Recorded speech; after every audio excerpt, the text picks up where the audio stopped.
Iran के सिस्तान प्रांत के स्थानीय लोगों ने वहां के और अंतर्राष्ट्रीय मीडिया को ये बताया कि मिलिट्री मूवमेंट बढ़ गई है। ईरान अपनी सेना, टैंक, मिसाइलों, ड्रोन्स को पाकिस्तान सीमा के पास तैनात कर रहा है, वो भी बड़े पैमाने पर। पाकिस्तान के पास परमाणु हथियार तो हैं, लेकिन ईरान के पास उससे कहीं ज्यादा पारंपरिक हथियारों का जखीरा मौजूद है। इतना ही नहीं, ईरान ने ये घोषणा भी की है कि वो पाकिस्तान सीमा के पास बड़े इलाके में मिलिट्री युद्ध अभ्यास करने जा रहा है।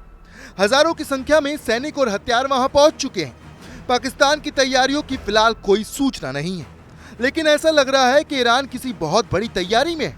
ये संभव है कि जल्द ही युद्ध का ऐलान हो। ईरान ने चारों तरफ से अपनी सीमाओं की किलेबंदी तेज कर दी है। ये भी जानकारी मिल रही है कि ईरान ने इराक की सीमा के पास भी मिसाइल लॉन्चर्स तैनात किए हैं, लेकिन तनाव बढ़ने की आशंका पाकिस्तान सीमा पर ही है। वैसे तो पाकिस्तान और ईरान के रिश्ते बहुत तनाव भरे कभी नहीं रहे, लेकिन इस समय मामला एक दूसरे के इलाके में हमले का है। ये भी जान लीजिए कि आखिर ये कहानी शुरू कहां से हुई और दो मुस्लिम देश एक दूसरे के सामने क्यों आए। इसकी शुरुआत हुई सीरिया में इस्लामिक स्टेट के अड्डों और इराक में इजरायली जासूसी संस्थान मोसाद के ठिकानों पर ईरानी हमले के बाद। ईरान ने इसके बाद 16 जनवरी 2024 को पाकिस्तान के बलूचिस्तान में मौजूद आतंकी ठिकानों पर हमला किया। दावा किया कि उसने जैश अल अदल के 2 ठिकानों को खत्म कर दिया है। इस इलाके में रहने वाले सुन्नी समूहों को दोनों तरफ रहने वाले बलूच लोगों से दिक्कत होती है। दोनों एक दूसरे से संघर्ष करते रहते हैं।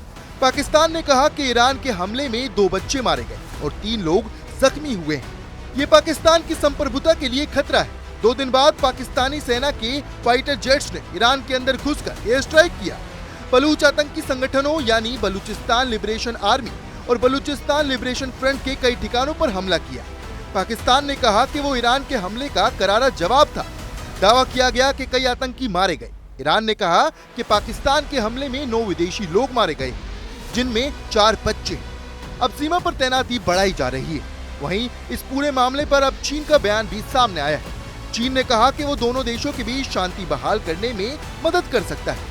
चीन दोनों देशों के साथ मैत्रीपूर्ण संबंध रखता है। मिलिट्री और आर्थिक रिश्ते भी दोनों के साथ हैं। चीन चाहता है कि जियोपॉलिटिकल स्थिति में वो हीरो बनकर उभरे। चीन का हिमालय से लेकर अरब की खाड़ी तक, पाकिस्तान से लेकर ईरान तक बीजिंग की बेहतरीन पहुंच है।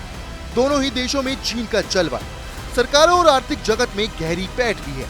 ऐसी ही तमाम खबरों के लिए देखते रहें रिपब्लिक भारत।